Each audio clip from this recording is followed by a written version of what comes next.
Shabbat Shalom. Shabbat Shalom. Good to see you. Yes, sir. Tom, nice to have you with us this morning. Thank you. Are you ready for the word? Yes, sir. Turn to John 10.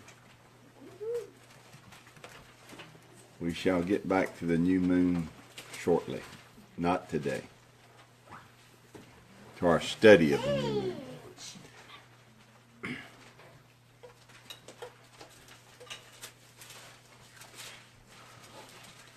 You there? Yes, sir. John 10, verse 22. And it was at Jerusalem the feast of the dedication, and it was winter. And Yahushua walked in the temple in Solomon's porch. What's another word for the feast of dedication? Hanukkah. Hanukkah actually means dedication. So it was the feast of Hanukkah. Are you ready for Christmas? I've been asked that question several times over the last few days. Have you? Yes. Are you ready for Christmas? Well, the last time I was asked that, I left the store and I got in my truck and I began to think about that question and began to consider things.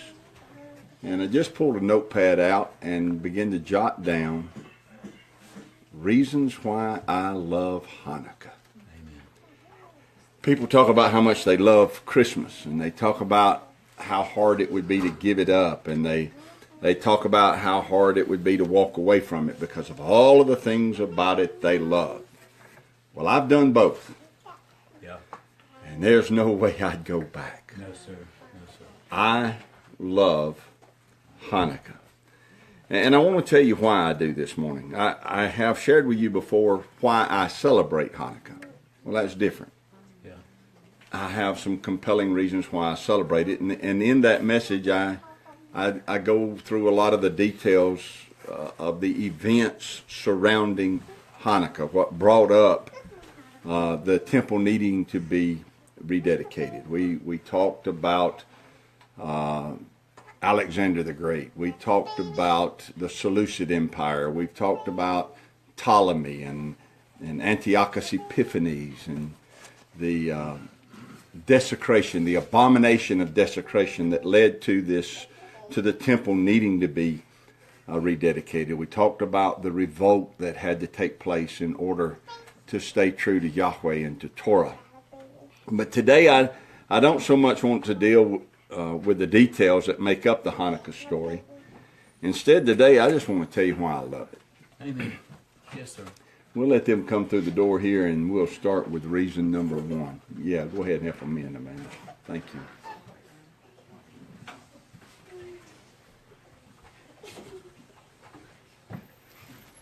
Good morning. Morning, Bob Brown. Not that late.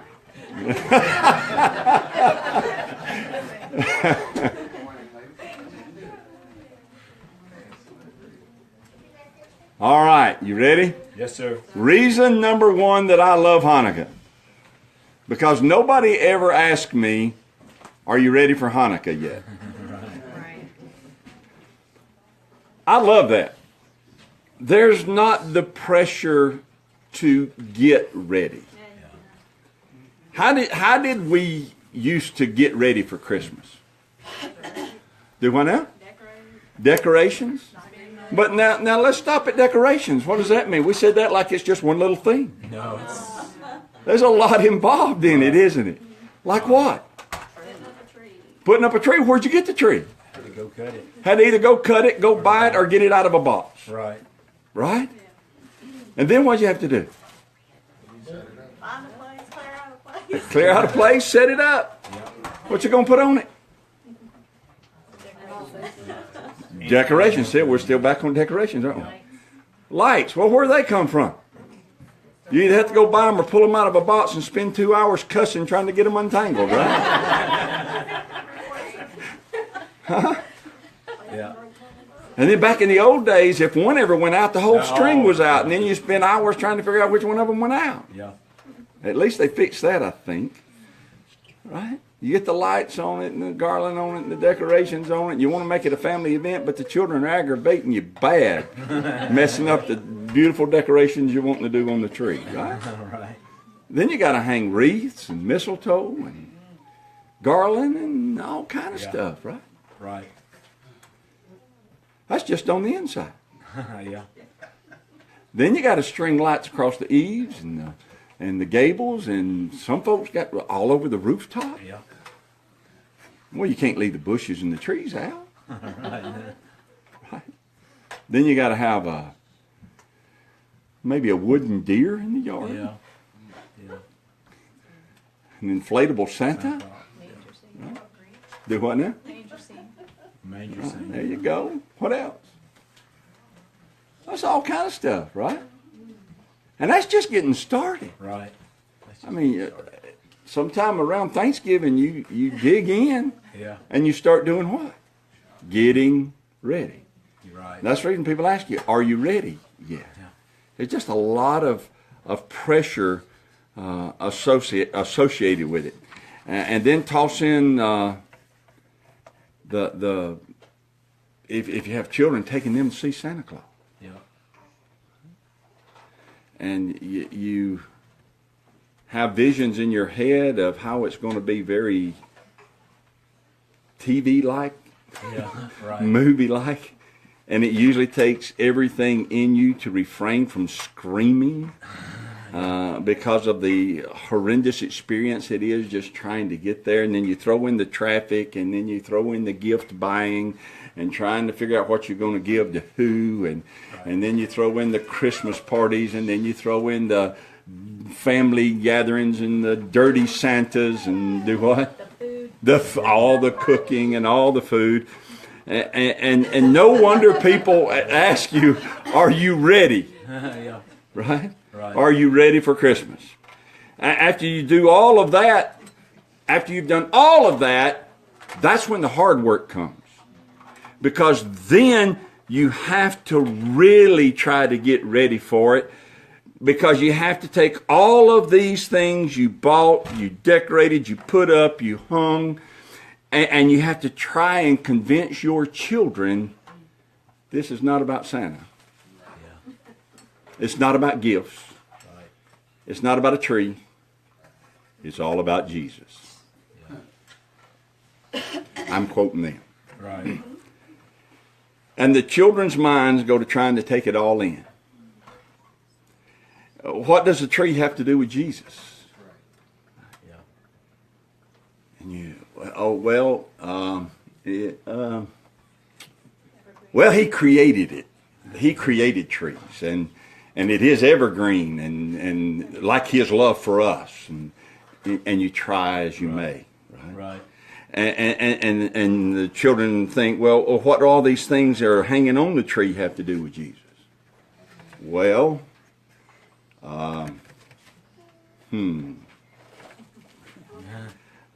they remind us of how glorious he is.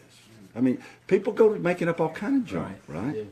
Well, what about the wreath and the garland and the elf on the shelf and the lights and the bushes and the roof and Santa and reindeer and on and on and on the questions go, and the truth of the matter is they have absolutely nothing, right, to do with the Messiah. None of it has anything to do with his birth. None of it. So, are you ready for Christmas? No, because not only did we have to work, as I said, from Thanksgiving Day on, trying to get ready for it as a family, now you have to do the church thing too.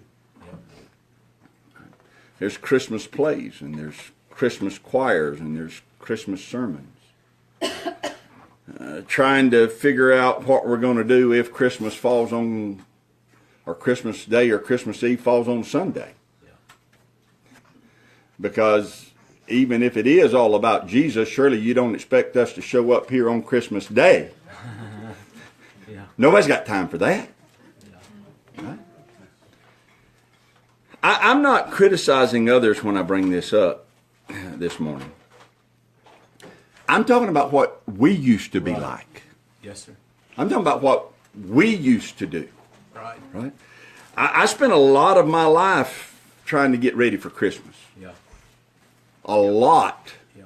of my life trying to do it. I love Hanukkah because nobody's ever come up to me and asked me, and I've been doing it for years now, nobody's ever come up and asked me, are you ready for Hanukkah? There's no pressure. There's no spiritual juggling that has to take place to try and make it meaningful. Right. It's meaningful in and of itself. Right. You don't have to try to explain away any part of it. Right. There's a peace and a soberness and a conviction in the observance of it.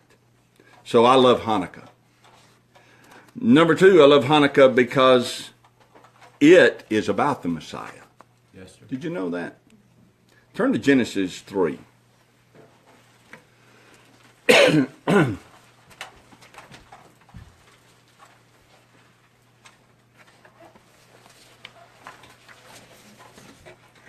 Genesis chapter 3.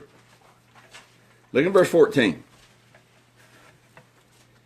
And Yahweh Elohim said unto the serpent, because you have done this, you are cursed above all cattle, and above every beast of the field. Upon your belly shall you go, and dust shall you eat all the days of your life. And I will put enmity between you and the woman, between your seed and her seed. It shall bruise your head, and you shall bruise his heel. That old serpent knew that there was one who would come forth one day who would bruise his head.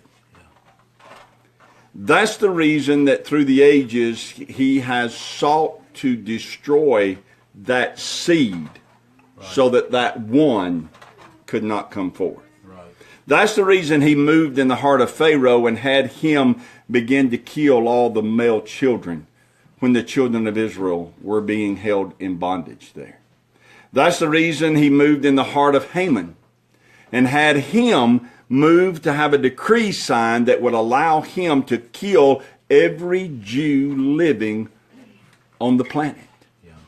That's the reason he moved in the heart of Hitler. Right. And had him set out to slaughter the Jews by millions. That's the reason that Herod ordered the murder of every male child 2 years old or younger. It is that old serpent moving on him to destroy that seed. That old serpent has sought through history to prevent the arrival of the one who would bruise his head. And that's why he moved in the heart of Antiochus Epiphanes to annihilate tens of thousands of Jews. And he moved in the heart of Antiochus Epiphanes to have him outlaw Torah, to make it illegal to possess, much less practice, the teachings of Torah. Right. He made it illegal to be circumcised. He made it illegal to observe the Sabbath. He made it mandatory that you eat pork. What's he trying to do? He is trying to eliminate the true worship of Yahweh. And if he succeeds, there would have been no Torah. And without Torah, it would have been impossible to recognize the Messiah. Right. Do you know that? Right. It's impossible. No wonder Satan's working so hard now to get people to ignore what they call the Old Testament. No wonder he works overtime to get people to believe that's not for you, it doesn't apply to you, just ignore it. Because without it, you cannot recognize who the true Messiah is. Right. Listen to Isaiah. Go to Isaiah 53. Isaiah saw the arrival of the Messiah hundreds of years before it actually took place. In some kind of prophetic manner. I'm not sure how he saw it, whether it was told to him or whether he actually had a vision. I don't know, but I know that he saw the arrival of the Messiah and he began to speak about it. And what he saw disturbed him greatly. It didn't get him just joyous and happy. It disturbed him what he saw. The arrival of the Messiah was not like he had envisioned it would be. And therefore he knew that it was not at all going to be like those who lived during that day would envision it to be. And it concerned him greatly. So he wrote this in Isaiah 53. Who has believed our report? And to whom is the arm of Yahweh revealed? Listen to him. Who's going to believe this? I'm going to tell you what I saw, and I don't know who would believe what I saw. Verse 2, for he shall grow up before him as a tender plant and as a root out of a dry ground. Listen to him now, he has no form nor comeliness. And when we shall see him, there is no beauty that we should desire him. Wow. We're going to see him, and there's going to be nothing about him when we see him that's going to make us think, whoa, look at him. Right. That must be the Messiah.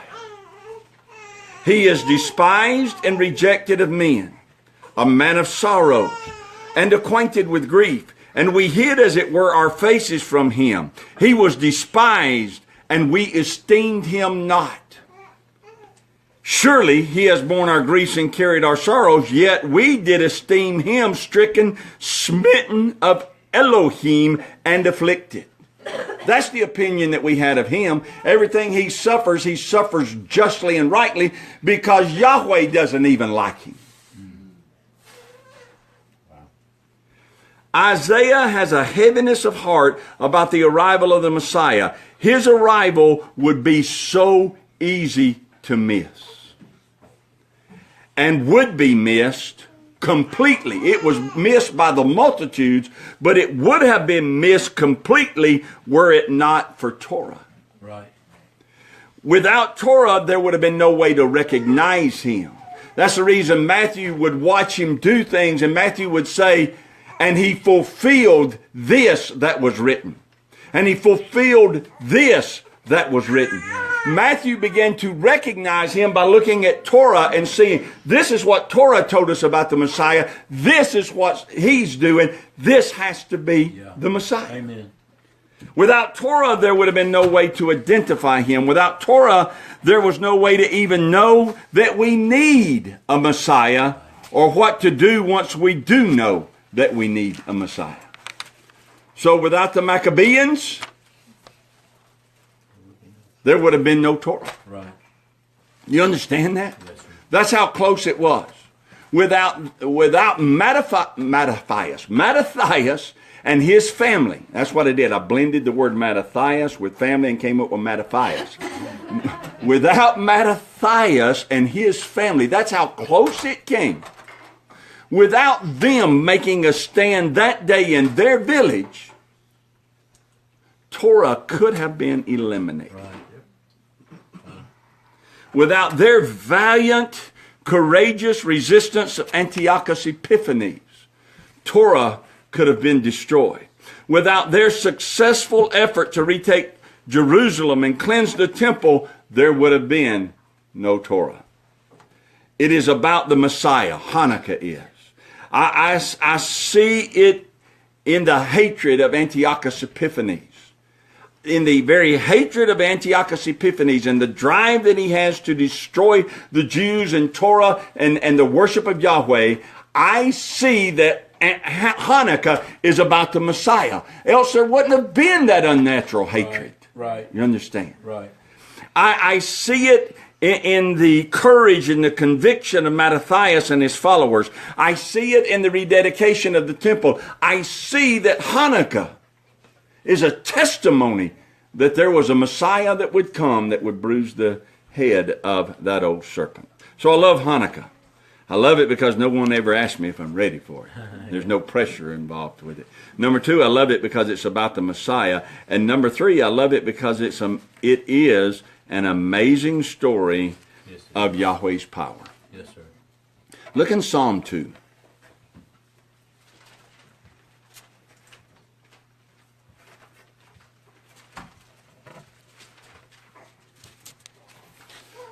Psalm 2, verse 1. Why do the heathen rage, and the people imagine a vain thing? The kings of the earth set themselves, and the rulers take counsel together against Yahweh and against his anointed, saying, let us break their bands asunder and cast away their cords from us. He that sits in the heavens shall laugh. Yahweh shall have them in derision. Then shall he speak unto them in his wrath, and vex them in his sore displeasure. This scenario has been played out in history numerous times. Antiochus Epiphanes is not the only king that has ever risen up that said, let us cast their cords from us. He's not the only king that ever rose up and said, let us break the bands of this Torah restrictions. Not the only one.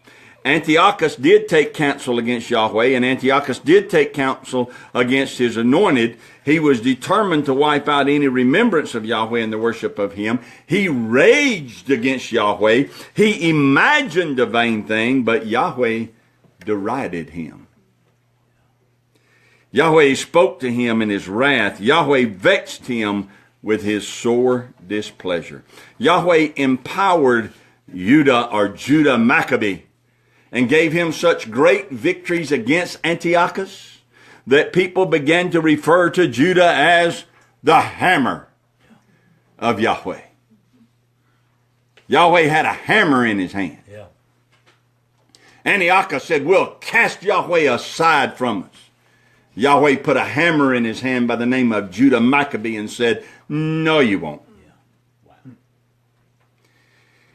I love Hanukkah because it is an amazing story of the power of Yahweh. Yes, sir.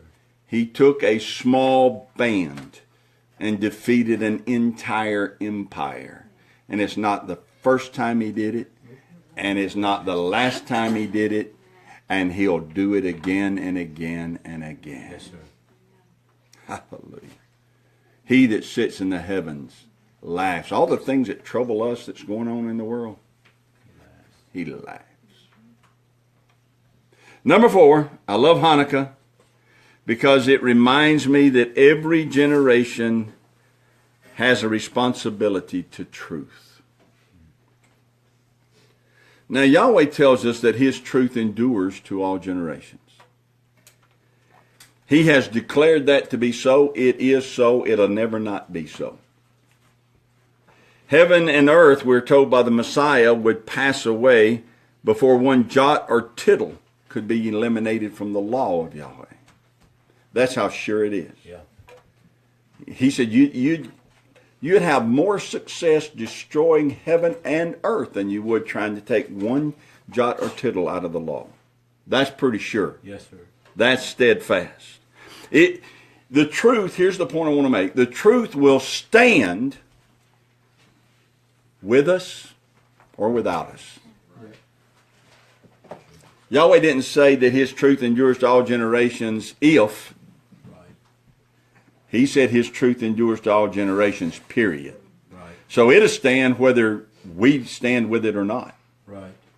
You understand that? Yes, sir. So I'm not so much referring here to our responsibility to make sure that our generation knows the truth. You understand? We do have a responsibility to do that.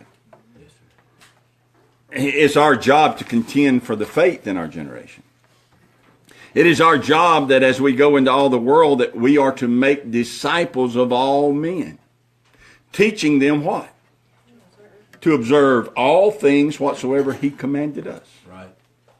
Right? That's our responsibility. But when I think of Hanukkah and say that we have a responsibility to truth, here's what I mean. I mean that we have a responsibility to be just as loyal to it as Mattathias was. Just as loyal to it as his family was. Just as loyal to it as his followers were.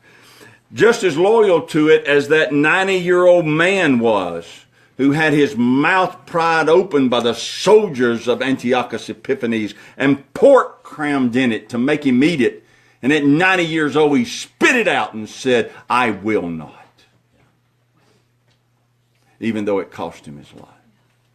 I'm talking about being as loyal to it as that woman and her 7 sons were. Who even though they were dismembered and fried in hot oil, They would not denounce Yahweh. They would not denounce Torah. They would not walk away from it. They would not eat just one piece of bacon to save their life. And I literally mean to save their life. These stories of Hanukkah remind me of the necessity of conviction. And if anybody's wondering where those stories are, it's in the book of the Maccabees. Should read them. These stories of Hanukkah remind me of the necessity of conviction that will not bow, even in the seemingly insignificant things. All that Mattathias had to do that day in his village was in front of his people eat a piece of bacon. That's all he had to do. All that 90-year-old man had to do was eat some pork. All that woman and her 7 sons had to do was eat pork. But they refused. Yeah. The story of Hanukkah is about them. Because there are thousands and thousands and thousands of Jews who caved in. Thousands of them justified eating the pork, thinking they had no choice. Thousands of them caved in, thinking that it was better to eat the pork than to watch their children be slaughtered. Thousands of them refused to have their sons circumcised because it was, quote unquote, against the law. And if it's against the law to have them circumcised, well, it doesn't matter. I'm telling you what they thought. Torah may tell us to circumcise them, but the law of the land says we can't, so we're going to obey the law of the land. Unlike was Peter who said, we will obey Yahweh and not man. Thousands of them caved to the ruse of Antiochus. But there were a few who kept Torah without flinching. They kept it fully no matter what the cost. I love Hanukkah because it reminds me not to be weak, sniffling, crybaby follower of the Messiah. Right. It reminds me not to think or talk about how hard it is sometimes to keep the Sabbath. It reminds me not to think or talk about how hard it is to keep the Moedim, or how hard it is with the family when you walk away from Christmas, or how hard it is with the family when you walk away from Easter, or how hard it is with the family when you won't celebrate Halloween. It reminds me not to whine about crap like that. Yeah.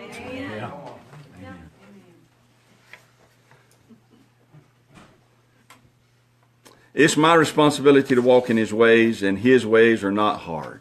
Right. Thy law I love, O Yahweh. It's a lamp unto my feet, and it's a light unto my path. It's holy, it's just, it's true, and I am not exempt from keeping it no matter what the pressure is. Right. Amen. I am not exempt from the courage it takes to obey it. Hebrews 12 says, wherefore seeing that we are also compassed about with so great a cloud of witnesses, let us lay aside every weight and the sin which does so easily beset us, and let us run with patience the race that is set before us. Looking unto Yeshua, the author and the finisher of our faith, who for the joy that was set before him endured this cross, despising the shame, and is set down at the right hand of the throne of Yahweh. Hanukkah reminds me that there have been many others who suffered unto death to walk in obedience to Torah. I should be willing to suffer ridicule, Yes, sir.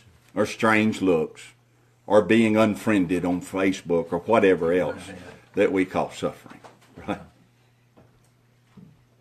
I love Hanukkah.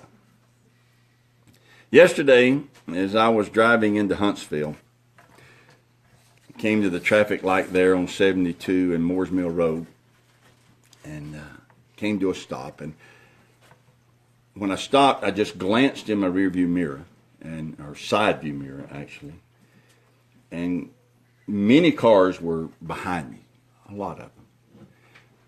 But they seemed to be just staggered. Not just one behind the other, but just each one just a little bit over Seemed to be. I'm not saying the word, just said it seemed to be. But somehow or the other, when I looked in my side view mirror, what stood out to me were all of the side view mirrors of those vehicles down through there. And they all kind of looked alike, about the yay big round and black, and just side view mirror after side view mirror. I saw them staggered down the highway behind me. And when I saw it, I don't know why, it just, sometimes you just see things. I've been driving all my life, but I just saw them. And as I'm pulling away, I began to think about, well, I've got a side view mirror here, I've got a side view mirror there, I've got a rear view mirror here. And this truck is to get me where I'm going. But I've got all of this capability of seeing what I've left behind. Yeah. Right? I considered that as I drove on into work yesterday. And I considered that our journey with Yahweh and the Messiah are much like that. We are going somewhere. Yes, sir. We have a destination. But Hanukkah and events like it are there to remind us that we should never forget what's behind us too. Yeah. I'm driving into work. I've got a destination I'm going to. But I don't want to forget what's behind me. Right. Because it has value. Right. Yes, sir. Well, it's the same thing in our journey with Yahweh. There are things back there. People, I know a lot of people don't celebrate Hanukkah, and that's okay. But it has so much value, I don't want to forget it's back there. Right. I don't want to forget what happened in 165 BC. I don't want to forget what Yahweh did in and through Mattathias and Judah and their followers. It has value to me. It's no different to me than when they crossed Jericho, or across the river. Right. Excuse me. When they crossed the Jordan River going into Jericho, what did Joshua have them do? Stack stones. He had them go back in that dry riverbed and get stones because he knew one day somebody might not believe what they did. Somebody might not understand the significance of what they did. And Joshua said, go back in there, get 12 stones, one for each tribe, and stack it up here on the edge of this river. So that when your sons and your sons' sons see them and say, what meaneth this manner of stones that are all stacked up? You can tell them that Yahweh parted this river and we walked over on dry ground.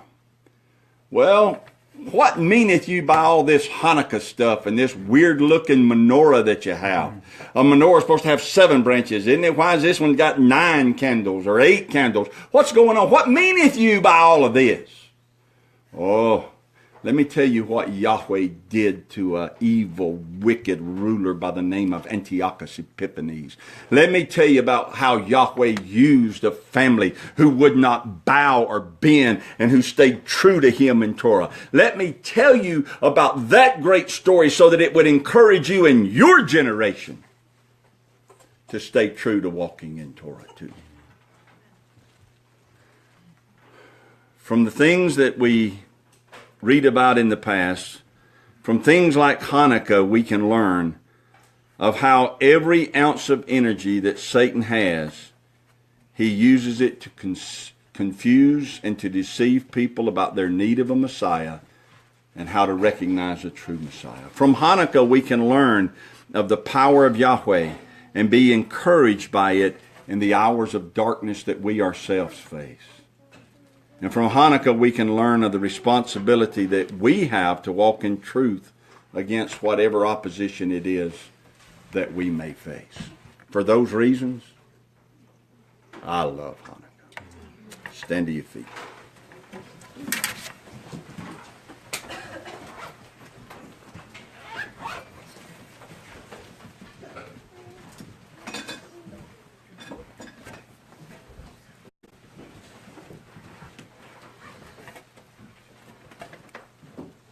Well, I see Dean Robertson's with us this morning, Matt and Ashley Blankenship, Carla Davis, Erica Spence, Kimberly Davis. We welcome them this morning to our service as well. Thank you for being with us, and thank you for being here. And